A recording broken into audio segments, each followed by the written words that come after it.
Okay, so we continue, and we've been looking at compassion with Dharma as the object of consideration, or Dharma as the focus.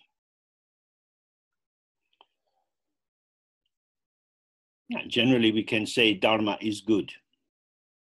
Just as in every country, every doctor has a copy of a book which lists all the medicines that are allowed to be prescribed. These medicines have had research done on them, and there will be a national validating committee that says this is good medicine. So these are not bad things. But for some of us, if we eat some of these medicines, we will die because they're not for us. They're for particular conditions. So although we say all medicines are good, their function is for specific conditions. And so you need to have the diagnosis. This is the same with the Dharma. There are many, many kinds of Dharma. There is general Theravadan kind of Dharma, focusing on calming the mind and the vipassana of scanning through the body. There is Dharma which encourages you to go on pilgrimages or to make statues or to print prayer flags and so on. There's a Dharma of Tantra, of looking at your mind through visualization and unifying with the deity. There's Dzogchen, there's Mahamudra. All of these Dharmas are good, but are they good for you? Because if you overprivilege the object and you say, because it's Dharma, it must be good, you lose the fact that it might not be ideal for you. So the key thing is that you are always part of the story. If you say, I'm a small, stupid person, I don't really know anything, I have to trust what the teacher says, this is a sign that indeed you are a small, stupid person. Don't trust the teacher, because if you trust the teacher and you don't trust yourself, how are you going to make any progress? The most important thing is you get to know yourself. You have to see whether this is good for you. For example, there are many kinds of exercise. Some people like to go to the gym, some people do yoga, some people do Tai Chi, some people go dancing a lot. What do you like? What works for your body? What gives you energy? What makes you feel more relaxed and open? So when we look at the Dharma, although all Dharma is good, what Dharma is good for me? And this is important in terms of compassion, because many different people come to Dharma centers and they have different possibilities of what they can work with, which is why usually we present a lot of kinds of Dharma, simple sitting, more complex sitting, visualizations, and so on, because each part of the menu will have more or less relevance to you, vibration for you, and so on. The worst thing that can happen is somebody comes to a Dharma center and leaves thinking, oh, it's not for me, I'm not a holy person, I'm not like that. That would be tragic. Dharma is for everyone, but we have to find out what kind of Dharma. Therefore, when we study Dharma, this is to develop wisdom, insight, depth, clarity, but it also is about how we present ourselves to other people, how we link to their lived situation, to the specificity of their life. And we have to talk to different people in different ways, making different kind of connection. If you say there is just one size and everybody has to fit into it, then this is a violence. And it may be very unhelpful. Violence is not good. Dharma is for people. Buddha taught 84,000 kinds of Dharma, means a lot, because people were very different. And if the Buddha did that, then we should not just have one kind of Dharma. So it's very, very important when you practice and then you want to relate to other people, how do you do that? How do you invite people into some interest in Dharma? For some people, you give them a book. If they read it, good and well. If not, other people, you might show them some video or invite them to sit with you. And then you want to try to see what impact does that have? Because if I think this is the holy Dharma and I give it to you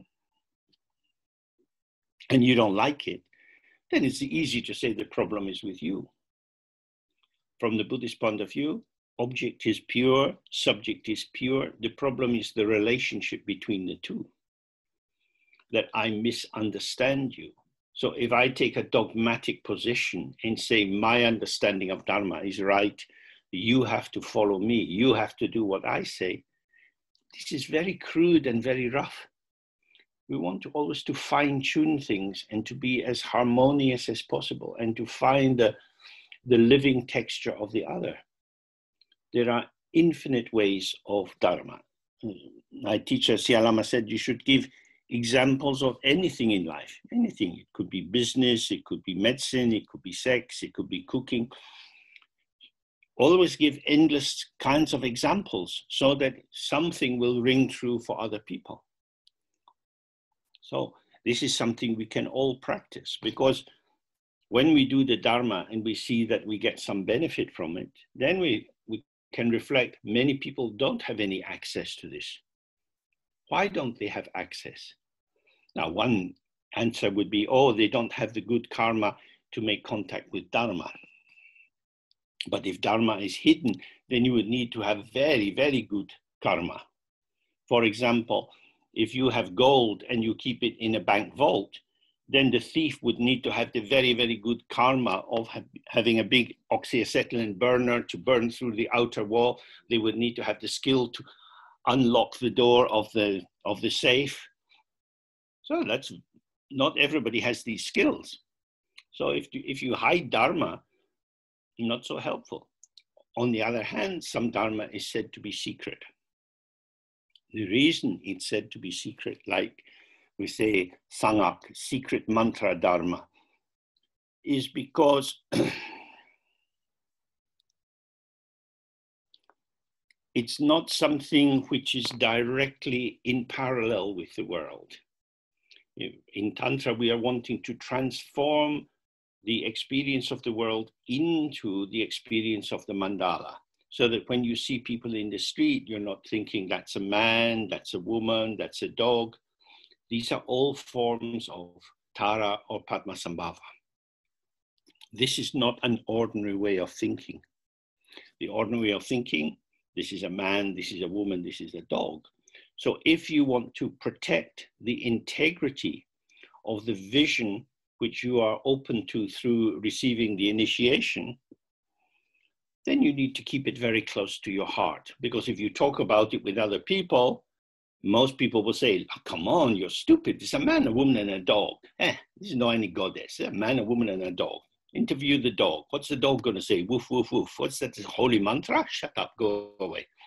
So if you don't want to get into this kind of thing, you keep it inside you. You look through the view of Dharma, but you don't bring it out in the world, because it's going at a different angle to the experience of the world. It's a way of deconstructing or thinning or illuminating whatever is occurring. But it doesn't mean that it shouldn't be shared.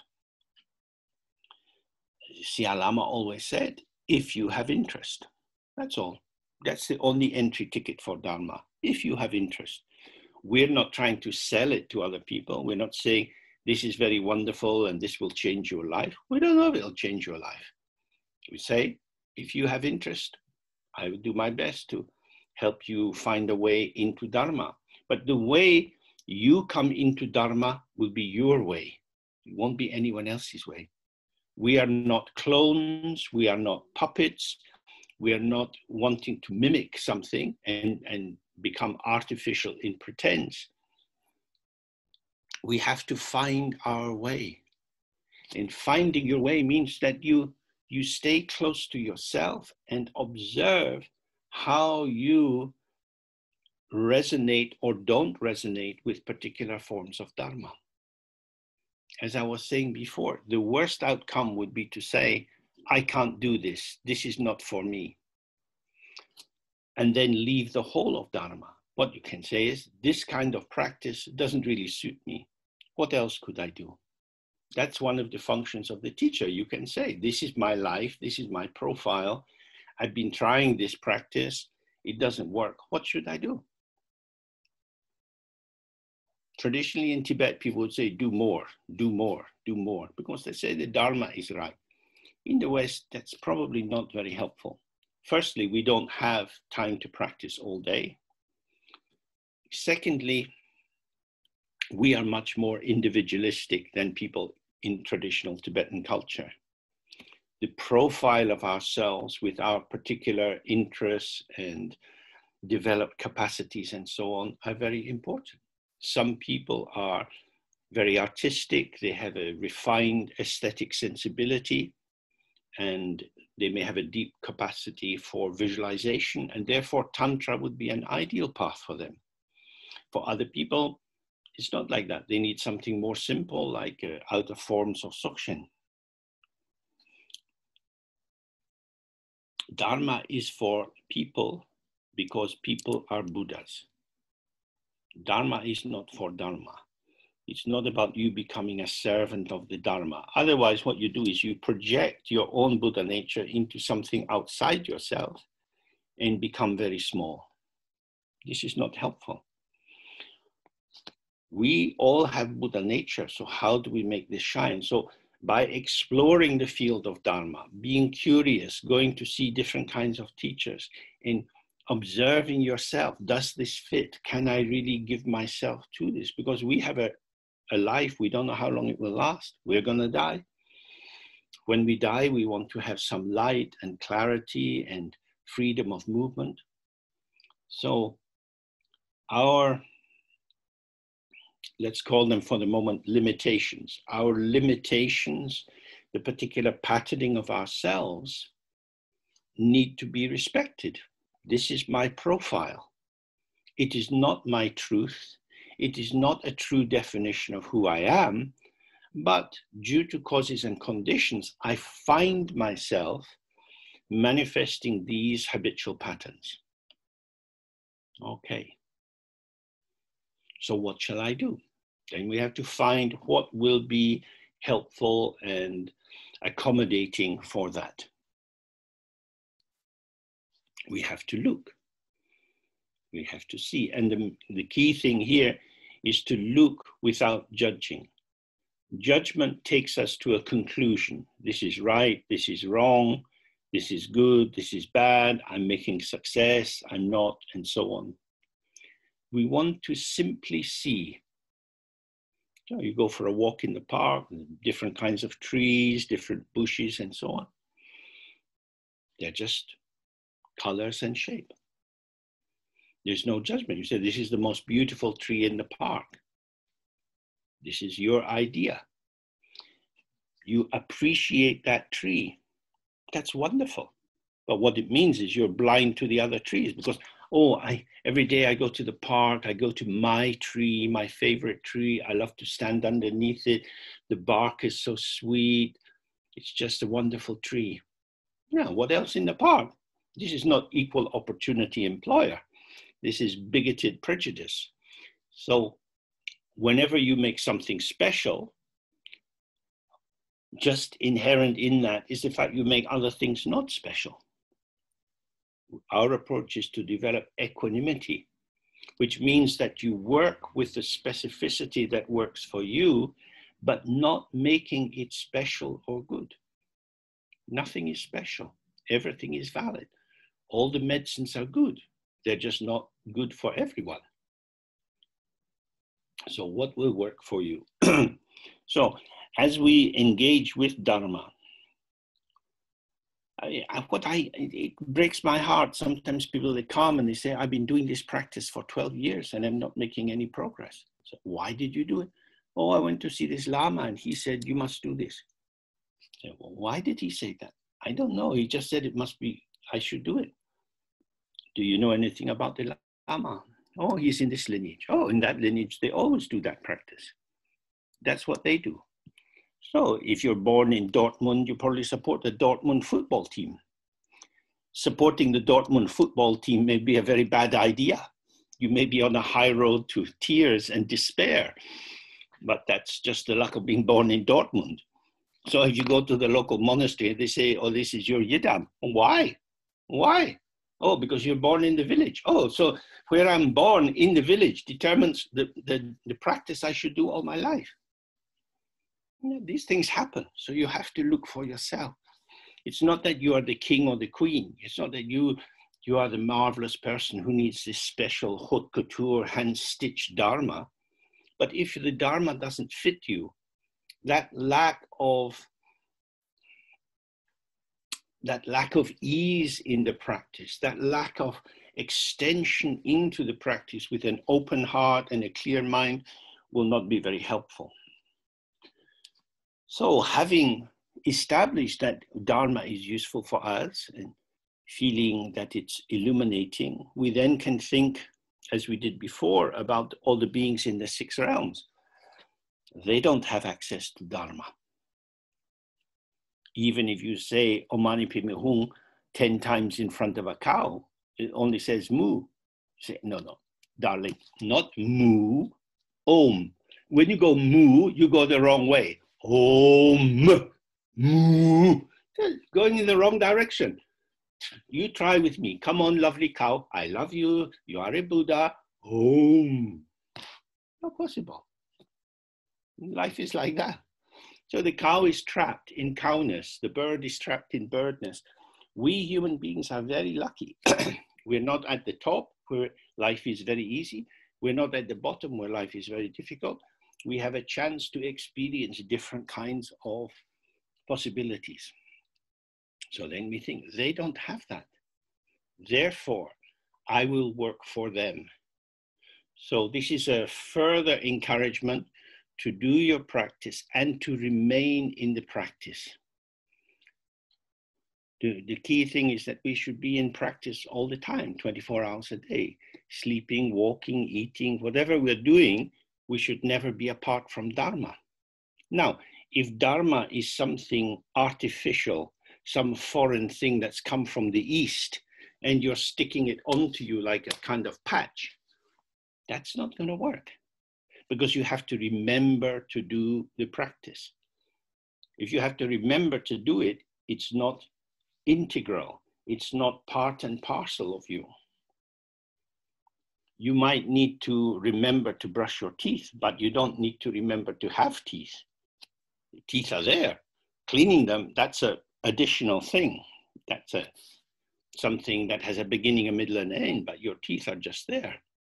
In the same way, you want the practice to be your life, which is why we do so many different kinds of reflections on impermanence, old age, sickness and death, precious human birth, and so on, which are ways of massaging Dharma into us, but also massaging Dharma into the world.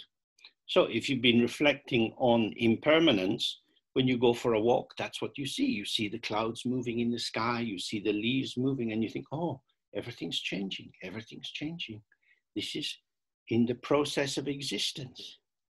It's not that the cloud is moving. Moving shows cloud. Moving shows wind.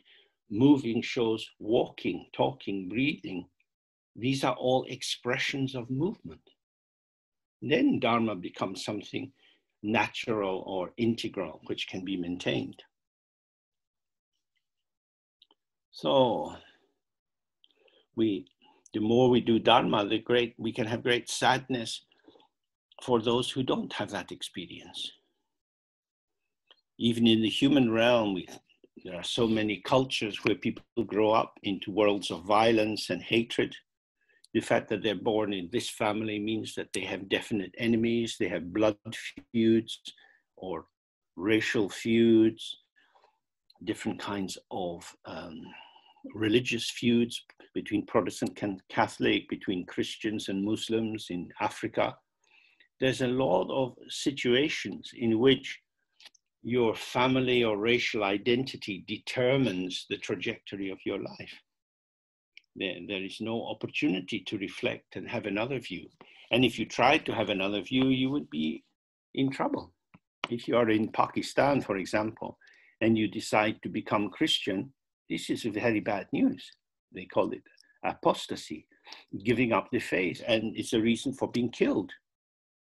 If you bring a Bible into the village rather than the Quran, they'll kill you.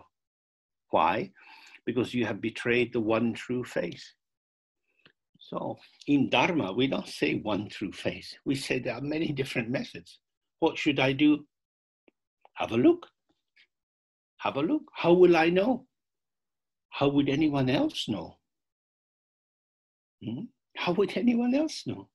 You can have a conversation. That might be helpful. You can talk with someone. If I do this kind of practice, what could happen? But nobody knows what you should do. Nobody knows. These are possibilities. Dogmatism is not at all useful in Dharma. We can say things like, I take refuge in the Buddha, Dharma, Sangha. Okay, but then what does Buddha mean? Some people think Buddha means like the statue, or Buddha means it's somebody who lived 2,500 years ago, or it means your own mind. It can mean a lot of different things. That depends on how it's presented through the teacher and so on. So our path is very light, very delicate, very sensitive. We are not big, heavy rhinoceri. We're more like elephants. They're so delicate, except when they're in a bad mood. So whenever we practice Dharma, at the beginning, you should remember all sentient beings. While you're practicing, you should include all sentient beings, maybe imagining them around you, receiving the same three lights from the Buddha as you do. And at the end, you dedicate the merit for these beings. Why? Because you want to remind yourself of connection. This connection is always already there. We are always connected, but we forget the connection. Forgetting a connection doesn't remove it. If someone's in a car crash and they get amnesia, this doesn't mean that they are not born where they knew they were born before the crash. This doesn't mean that any truth of their private life, their prior life, is vanished. It simply means they don't remember it. If we can find people who know them gradually, they can start to come back to that remembrance. So the fact that we ignore our own ground, or we are forgetful of our own ground, we forget who we are, is an activity. It is something we do. When you know your own ground, it's just there. It is intrinsic, inherent, uncreated, self-existing. But the falsity of imagining that you are who you think you are, that's something you have to maintain. We have to maintain ourselves. The self is not self-existing. So when we look around, we see sentient beings, especially human beings, desperate to try to maintain their identity. For example, to go back to this horror of Brexit, the British government believes that if we are not connected with Europe, we will be more truly British. So many countries behave in this way. Throw out the foreigners, build a wall, keep bad people out, maintain the purity of who you are. Now, if you take that to its logic, in Britain, we already have many, many immigrants from all over the world. First of all, we cut off from Europe, then we build a wall around Britain, then we start to kill all the people who don't look ethnic British. Possible. These things have happened before. What is the purity of being British? Uncontaminated by Europe. When we see this, what we see is the subject and the object are not two separate things. We emerge in relationship. And so when people want this kind of stupid ethnic purity, the Aryan race, kill all the people who are impure, think, oh, this is exactly the doctrine of the ego. The ego says, I define myself. I am this person. I don't care what you think about me. I am me. Mr. Trump is excellent at showing this. Absolutely self-definitional and completely unconcerned with what other people think. The only option they should have is to praise him and love him because he is the one. This is pure ego. The ego is the self separated from the environment. But we are connected with the environment. We respond to other people. We like them or don't like them. We live in a pulsation of internalizing factors from the world and expressing ourselves out into the world. Therefore, when we practice Dharma, we want to try to help the world. We can do this by sending rays of light out. We send rays up to the Buddhas as offering. They send the light back. We send it down to all beings and sentient beings. May they be purified. Or we do this exchange Tonglen practice. We breathe in all the sufferings of all sentient beings, and we breathe out virtue and truth and light and safety to all beings. So we become a site of purification of all the problems in the world. We consume suffering and we give out joy. We do this for two reasons. One is it shows the pulsation, the interplay, that subject and object are not different. And secondly, it is working with the inseparability of subject and object. For example, if you have an apple and you cut the apple in half, you now have two halves of the apple. The fact that these two halves, maybe you put them on separate plates, they're still calling out to each other. Oh, my brother, my sister, I miss you. This is what subject and object does all the time. We are not complete. It is as if we are fragments, shards, broken pieces, and so we live in our isolation. But actually, we are not separate. Separation is the delusion. So this brings us to the third level of compassion, which is compassion free of reification, free of the delusion that there are truly existing entities. So what I want to do now is to look at the two truths, and because the end point of the two truths is the same point as this third level of compassion. Two truths is a Mahayana idea, but it certainly informs the view of Dzogchen, which we'll be looking at mainly in the afternoon or after lunch. There are two aspects of this. One is called the pure truth or absolute truth, and the other is the relative truth or the kind of fictional truth. Truth means here, the truth would be as it is.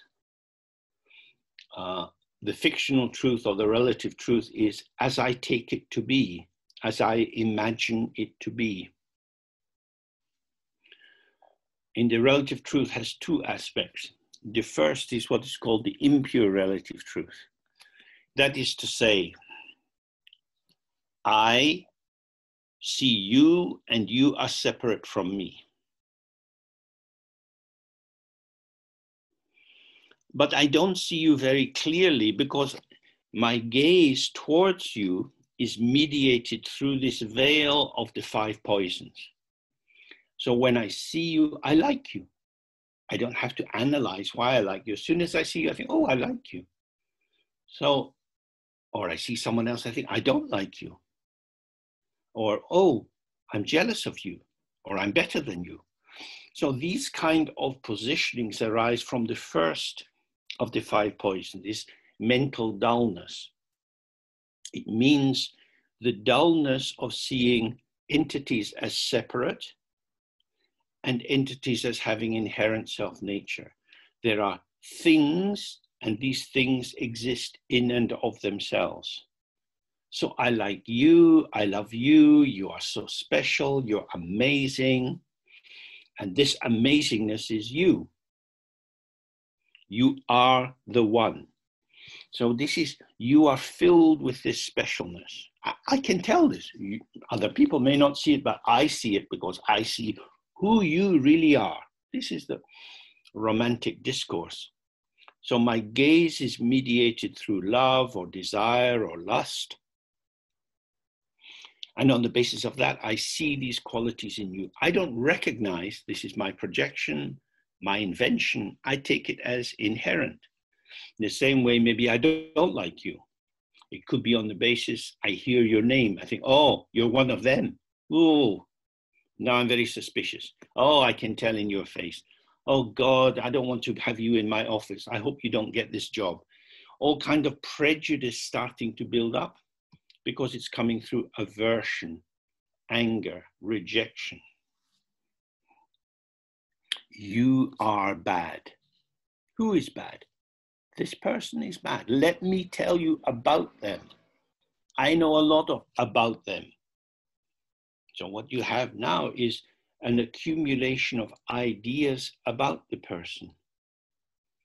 And the density of compacting these ideas, the history, your experiences, and so on, they're pushed together and it becomes something very, very dense, compacted.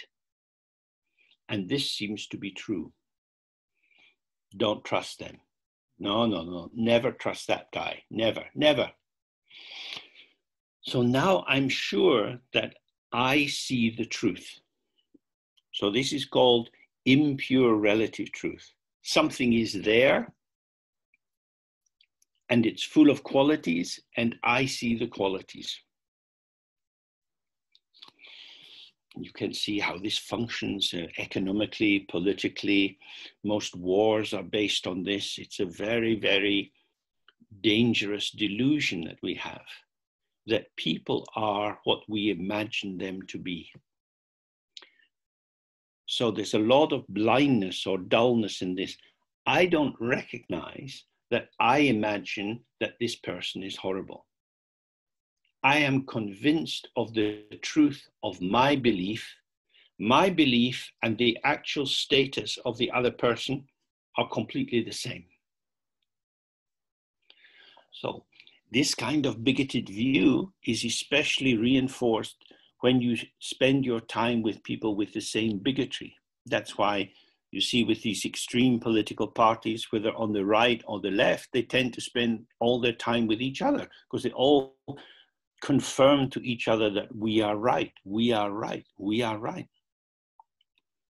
Very dangerous.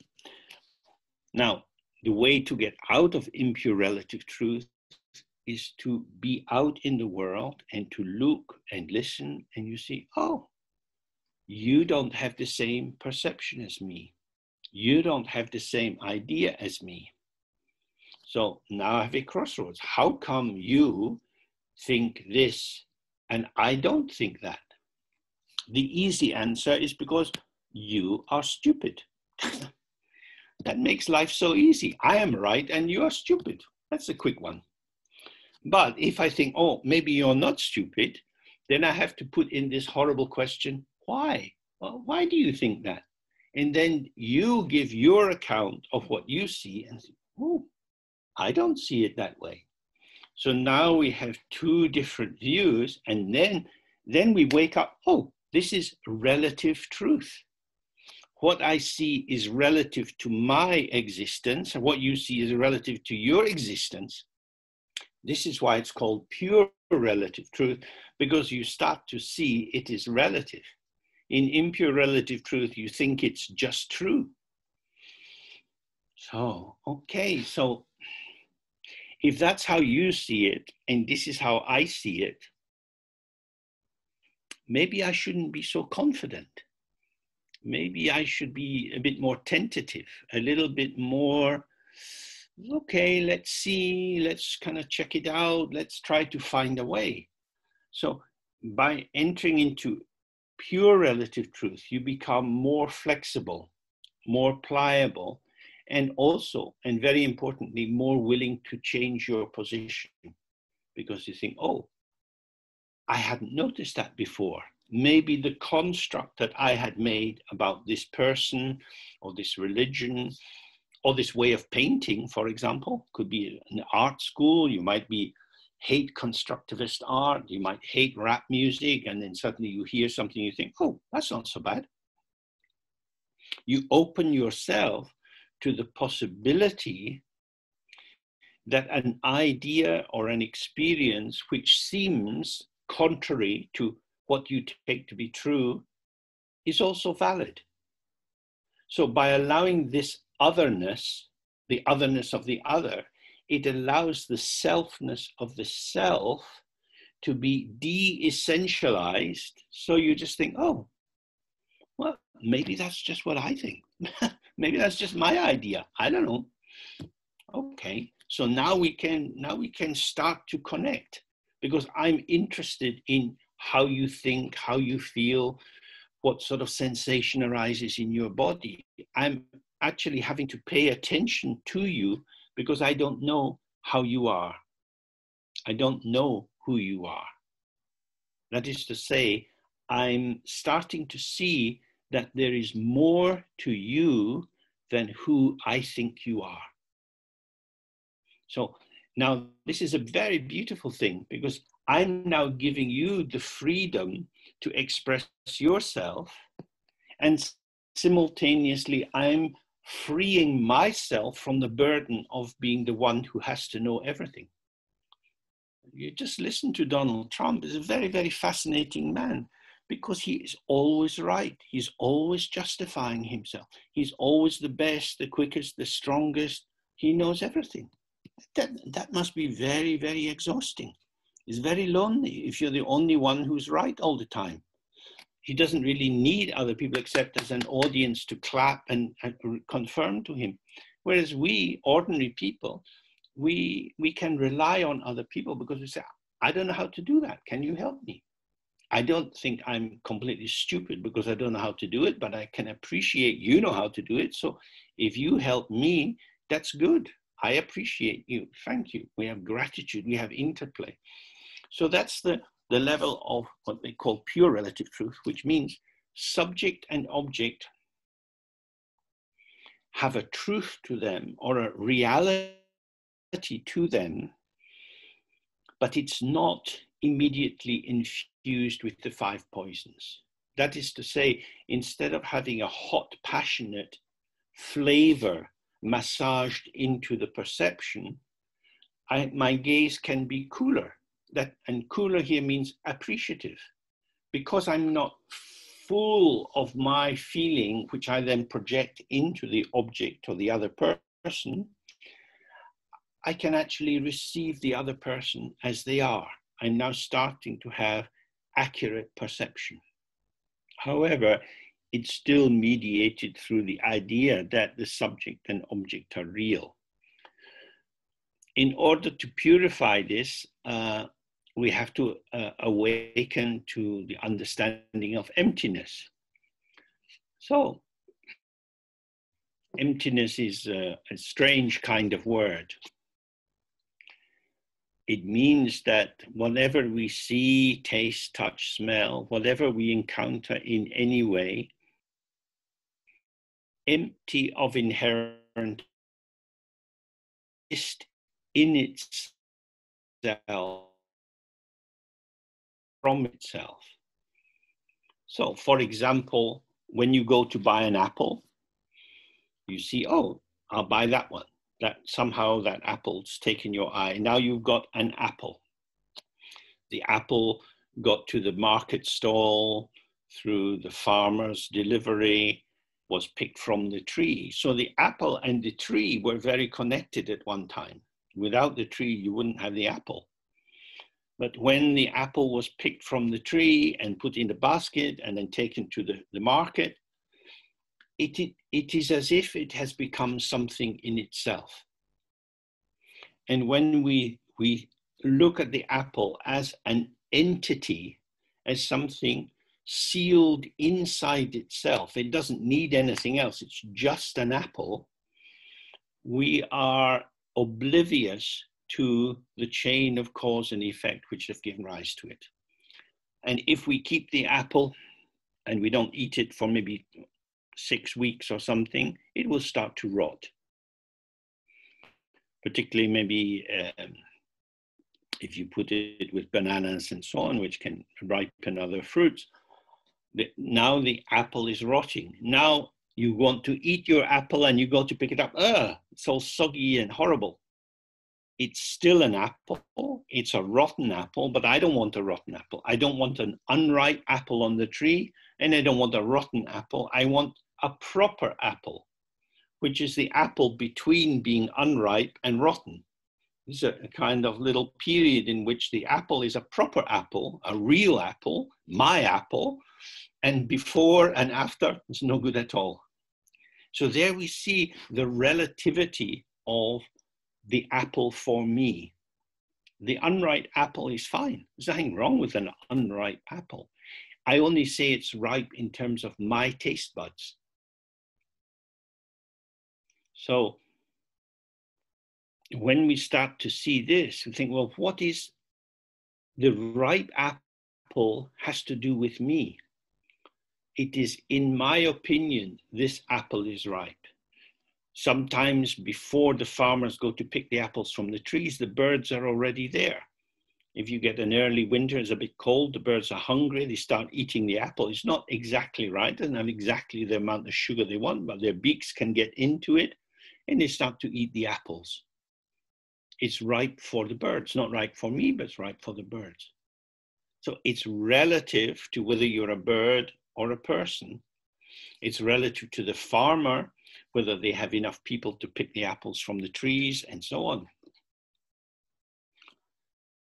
Relative means this does not stand by itself. So if you really see what relative truth is, it is already taking you into absolute truth.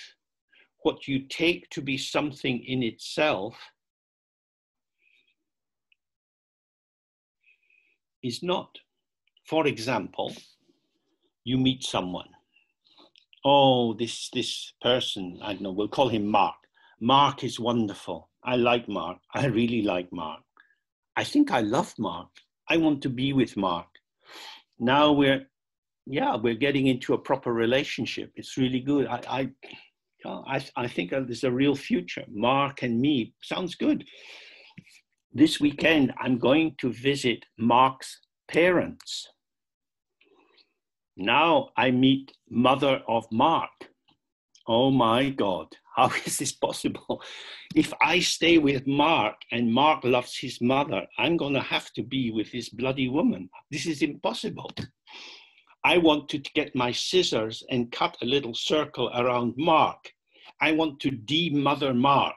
Mark, Mark, Mark.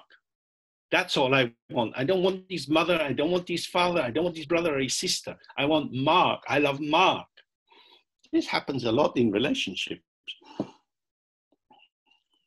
because there is a context. Mark is not self-existing. And then you meet Mark's friends and you're thinking, whoa, really? Really? We had one evening together, 3 hours. At the end of it, I've got a headache. I can't bear it. This is life. So there are no self-existing objects. Everything is embedded in chains and patterns of connectivity. Emptiness means whenever you see something which seems to be just itself, open your gaze in terms of time. What is the historical context of the creation of it? What is the geographical location of it now? For example, in London, we have the British Museum, which is full of exhibits that many of them brought in the British colonial period from our dependencies and colonies. Due to historical reasons, we have many of these possessions. Some of them were stolen up front. like the Benin bronzes from the province of Benin in what's now Ghana.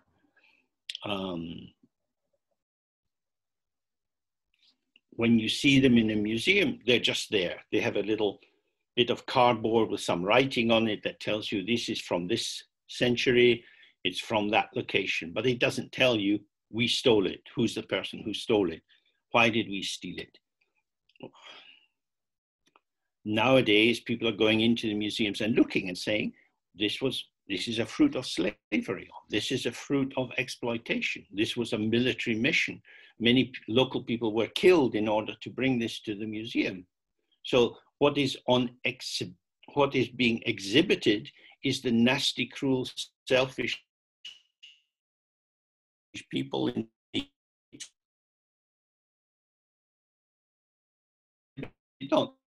the base.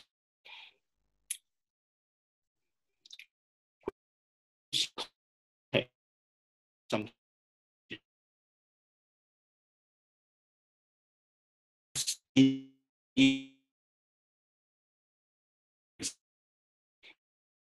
Elgin marbles, because they were brought by Lord Elgin, taken from Athens. Now, who do they belong to? There's ongoing debate. Should they be returned to Greece or not? Why are they in Britain? Why are they there? Because we took them. We were there, we had guns, we took them. It's as simple as that.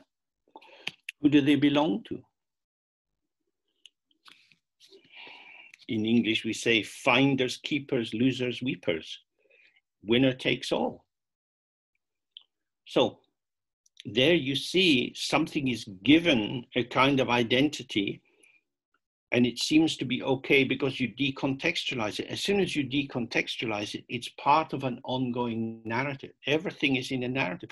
All the schools of modern art are linked together right back through naturalistic art, formalistic art, and so on. They're all part of a conversation. This arises on the basis of that. This is the root expression of dependent co-origination. Because of the possibilities of these pointillist schools and Fauvism and so on, you had a freedom to allow a thought to manifest quickly. So then you start to have cubist formations, and on the basis of that, you have all kinds of abstractions in which you can have less and less honoring of the object that was supposedly being painted. So when you look at a kind of Mondrian with lots of squares and cubes and these shapes in colors, what are you seeing? There's nothing for your mind to do. You just have to receive the color. Receive the color. In a painting from 150 years before, there would be a lot of narrative inside it that your eye could be following and tracking and seeing how the shapes were there, or the clothing of the people. There was a lot of stories in the painting, and now there's not so much story. You can invent a story, but it's floating away from what's depicted in front of you. But he's only able to do that kind of painting on the basis of the previous schools and the previous schools and the previous school, because it's an infinite conversation. It's always dependent. It's always on the basis of other formulations. So we have yoga in the West. Yoga in the West doesn't bear too much resemblance now to yoga traditionally in India. It takes on a life of its own. There's gymnastic yoga. There's even porn yoga. There's all kinds of yoga which you wouldn't find traditionally in India. Why? Because you can take it up and do with it what you want. It's not self-existing. You can say it's not true yoga. Huh, who's going to say? Who's going to enforce that? Hot yoga, cold yoga? It's not self-existing. It is up for grabs. It is variable. It is changeable. In the Christian religion, you have many, many big sects and small sects. You have Orthodox, you have Roman Catholic, you have Protestant. Inside the Protestants, you probably got thousands of schools. In the Catholic traditions, the Jesuits and the Dominicans are not always very friendly. The Russian Orthodox and the Greek Orthodox are not necessarily. Then you've got the different kinds of Coptic religion and so on. So you put on a wrapper and you say Christian and you think you know what you're talking about. And you go into the detail and it's just, whoa, wow. This is how we start to see emptiness. The word Christian is not referring to anything. There are some Christians who don't believe in the Father, Son, and Holy Ghost. When we look in the history of Christianity, this particular dogma was installed many hundreds of years after the death of Jesus Christ. It was a decision, this is our official dogma. And if you don't follow it, you're going to be in trouble. So we know with the Cathars in France, many were murdered on the basis of them having a different reading. And through history, many people have been described as heretics, not true believers, introducing false dogma, bad dogma. We had these endless wars of religion that raged across Germany with millions and millions of people dying on the basis of ideas, where I say, you are not a Christian. You say is not Christianity and you have to die because you are a pollutant. You are foul and evil and you're destroying the truth. When you read that, you say, oh, that's just an idea. Idea plus power equals big danger. Somebody can enforce their idea as being the truth and wipe out the people who don't agree, but it's relative. And fascism and patriarchy and all these hierarchical systems are the denial of multiplicity. They are the denials of the actuality of polyphony, many different voices, flavors, changes. You know, in Africa, there's huge battles about homosexuality. People put in prison, tortured, because they come out as gay or lesbian in countries like Kenya. In Europe, we've resolved some of these issues. We say, oh, whatever, whatever you like. I don't care, nothing to do with me. How you are doesn't affect who I am. But if we say, no, we are British, and in Britain, we don't do that. We don't do that. It's not us. Then it becomes more difficult. So polyphony, polyvocal, many different voices arising and being there is not an attack on the truth, because the truth is not a dogma. So this is the shift from relative truth to absolute truth. Relative truth is always going to tend towards dogmatism. Absolute truth is inexpressible. A few weeks ago, we did this, we looked at a verse in praise of the mother of all the Buddhas, Prajnaparamita. And it begins, Masam Jume, Shera Parolchin. Ma means to speak, Sam means to think about, Jun means to express in any way, Me means without, means this is inexpressible, unsayable. You cannot have it come out your mouth. You can't even think it. It's inconceivable. You can't dance it or paint it. It's beyond representation in any way. This is the wisdom of emptiness. So emptiness is the ungraspability of your own experience moment by moment. So this is something you can explore for yourself. It's very simple. Someone asks you, hey, how are you doing? And you say something. Can you tell the truth? How are you doing? Probably that's quite complicated. You will have various sensations in your body, feelings, memories, and so on. Even if you wanted to share that, you think, oh, you're my one true love. I want you to know everything about me. And you start to say it. After 10 hours of talking, the other person's banging their head on the wall. No more detail. But I haven't told you everything yet. Yeah, that's because you are very complex. You cannot be subsumed, and you cannot give me all the details of you. You cannot be caught. You are always excessive over any definition of who you are, whether you apply the definition or someone else applies the definition. This is really something to notice. You can really observe it in yourself. You hear people describing themselves to other people. I mean, I'm a therapist. I spent many, many thousands of hours listening to people telling me about themselves. They cannot show themselves. Sometimes it's more direct. We do some experiments or movements or whatever, and it's a kind of, woo, okay, this is more alive, this is more vibrant, but it's immediately gone. It's expressive, maybe truthfully expressive, but it is non-definitional. And then they get into telling you about the history, the past, what they do, the new love affair, and so on.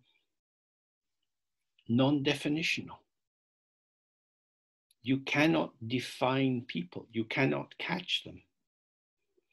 When you define someone, you are imposing something onto them. Even if you tattoo a number on their arm, you can't catch them. People always slip away. Life always slips away. You go to the fish market and you say, give me 2 mackerel. Well, the fishmonger knows what a mackerel is. It's a kind of fish. But that mackerel doesn't know it's a mackerel. You are mackerelizing that fish.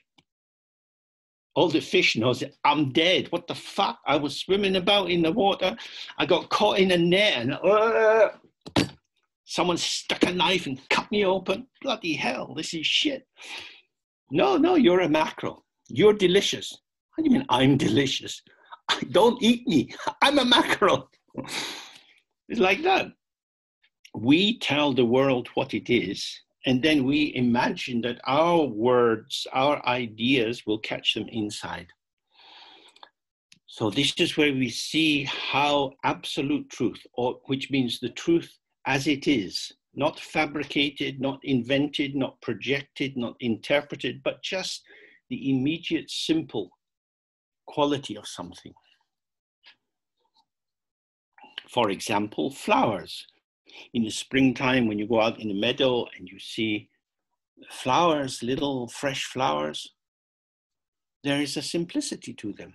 And if you really allow the simplicity of the flower to sing into your heart, your thoughts thin, and you just have wonder. Oh, we are dissolved and opened through wonder, which is a blessed relief from our own conceptual elaboration. Beauty can be very helpful, but there's still the tendency that people often have is like, well, what will I do? So they pick a beautiful posy of wild flowers, and as they're walking home, these flowers are falling over. They're dying in your hands. So now you have a cemetery of beauty. Because the wild flower is wild, it's uncatchable. If you catch it, it's not a wild flower. What will I do with it? Love it. Love it, that's all. Love it. But I want to do something.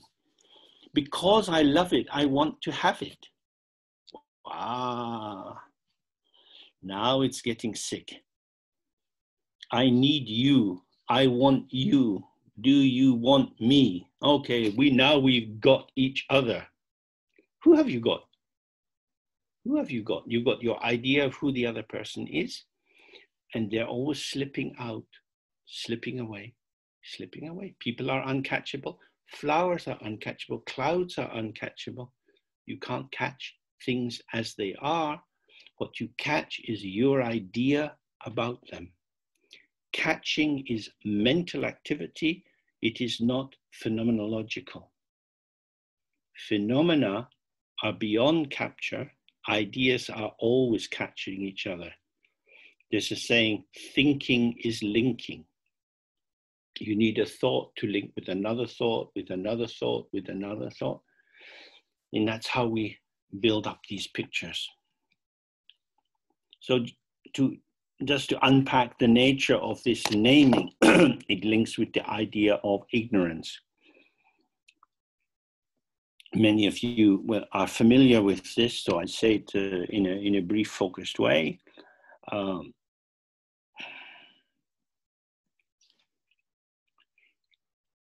Ignorance is not a state, it's a practice, the practice of ignoring. Ignoring what? How it is. How is it? Can't say. How is it? Oh, can't say. So it's like that. When you are relaxed and open, everything is here immediately, and you can't say. As soon as there becomes the possibility of saying, there is a somethingness, there is a apprehension, there is a taking hold. Who does the taking hold? No one takes hold. And yet there is a holding. So this is the mystery of ignorance. In the Buddhist text, it says ignorance arises like the action of a magician. It is not real. It doesn't come into existence. We are not under the power of ignorance like some demon. We find ourselves ignoring the openness, which we are part of, the natural integrity, our non-duality, and we take up a position. This first position is called Tangni Chikpu, which means the sole entity, the sole true entity, this. As soon as you have this, you have the knower of this. So this and that become born together. The first this is kind of half subject, half object, and then it resolves into this and that, me and you. This double movement is the second level of ignoring, which is called co-emergent ignoring, in which the openness and this movement, this pas de deux of subject and object, which are like clouds in the sky, like reflections in the mirror, they are not real. Nothing has been born, but they're fascinating. They're fascinating.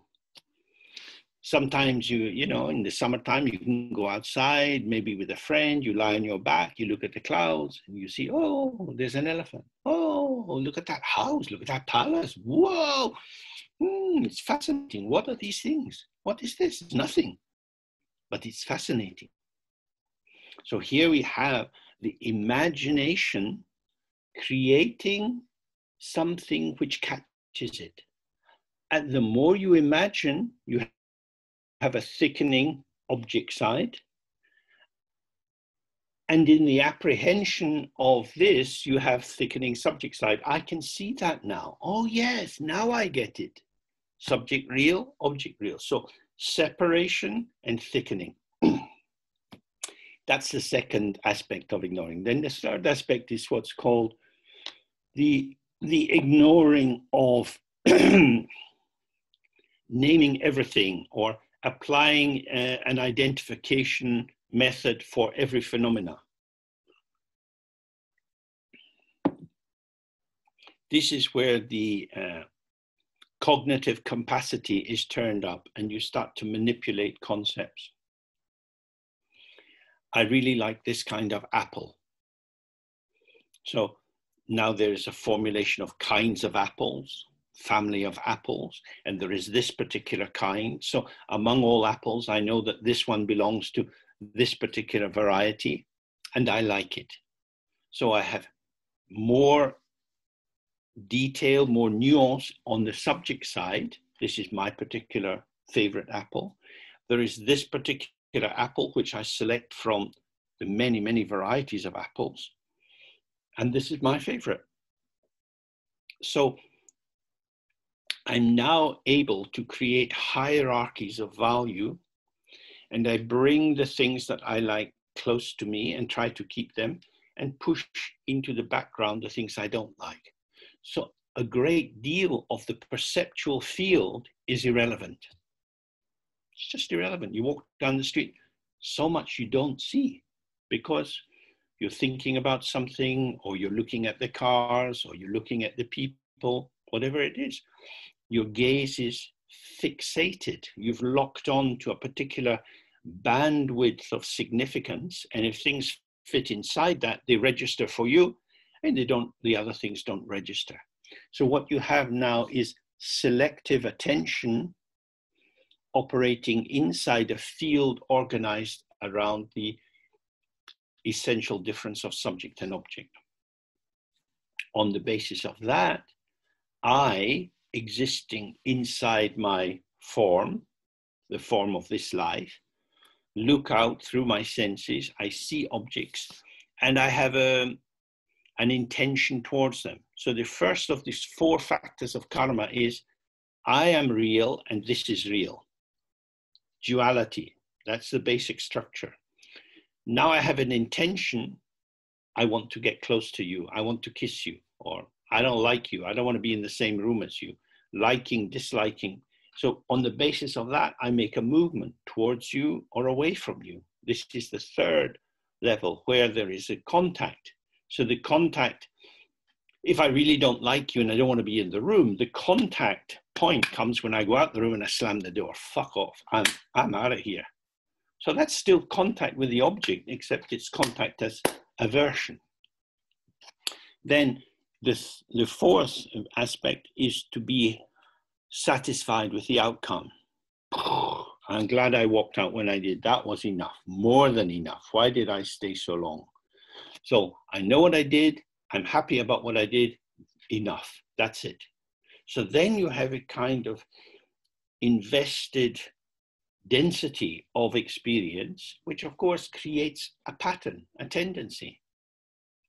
Now, whew, that's good. I've never done that before. I've never walked out on anyone before. I've always tried to be polite, always tried to be kind, I always tried to be good. And now, for the first time, I think, fuck, I've had enough. Whew, I could do that again. I could do that again. Wow. So now that's in this life, you're already starting to develop a new pattern behavior. But that's embedding in you a tendency and a freedom and a permission to behave in that way. And then in future lives, that kind of vibration or resonance will manifest in a different form. And you won't remember the causal incident where it occurred, but it will come through because it's part of your repertoire. Just as a singer may learn certain kind of songs which suit them.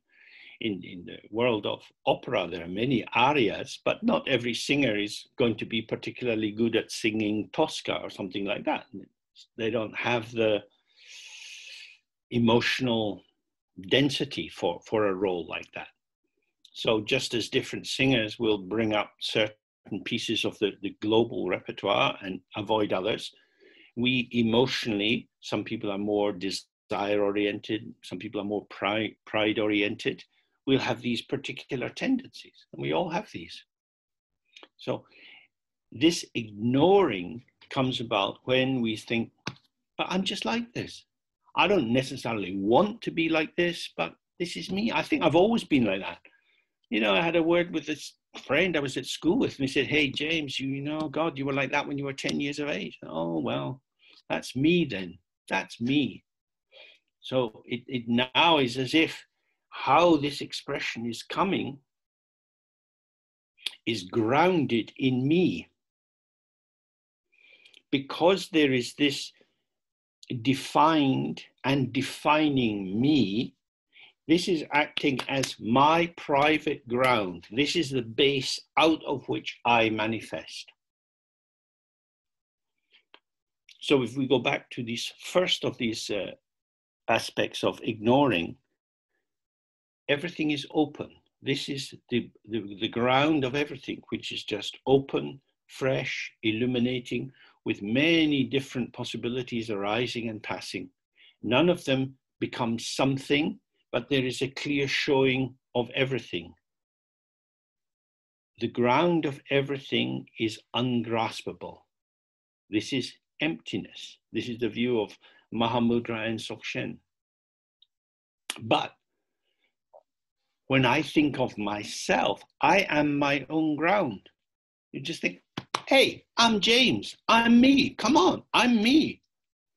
And it feels as if there is some kind of basic foundation of me being me, and that I manifest out of that. I'm just being me.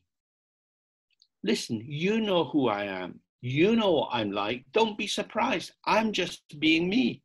So it's as if there is some kind of box or container that is full of me potential, and it's from this that I arise.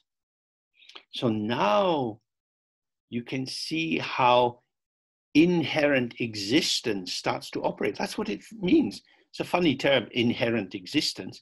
It just means I'm just me. This is my watch. It's not your watch. It's mine. Things are what they are. Let's not get stupid now. Things just are what they are. Boom.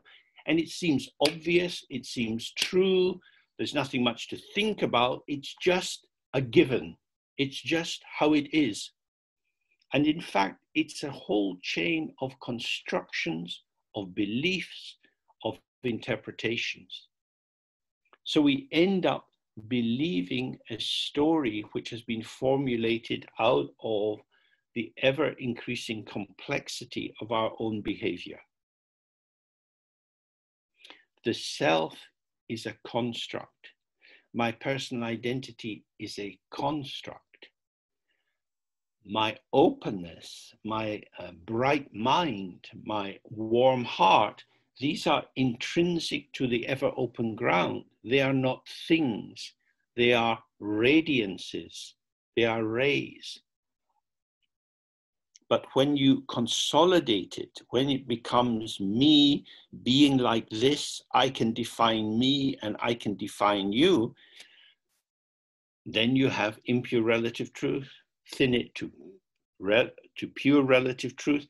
If you really thin it, if you start to see, hang on, I'm just talking up a storm. This is like a drama. I'm creating these seductive thoughts that pull me into believing in my own construct. The construct operates as the human dimension, which includes the culture I live in, the language field I operate in, my gender, my age, all of these. The particular drama of myself is a movement inside a formulated construct. It's not inherent, it's not true. It is maintained through my performativity, and my performativity is based on my operating with these lines of script. The script of my work, the script of my pleasure, the script of my how long I want to sit in the bath for. You know, how long you want to be in the shower. Whether you have a shower every day or every few days, or what kind of clothes you want to wear. All of these are ways of reassuring you of the truth of your narrative about yourself, because you can give a true account of who you are. There is a who, a you, an entity which is knowable and describable. From the Buddhist point of view, this is all ridiculous. This is delusion. It's not just illusion, it's delusion. Because when you believe in this way, you don't see. And the world is actually very bright, very light, very easy to be in. But when we get into our reading, it becomes very hard, because now we're trapped in a definition which is not true intrinsically, but is true conditionally because I believe in it.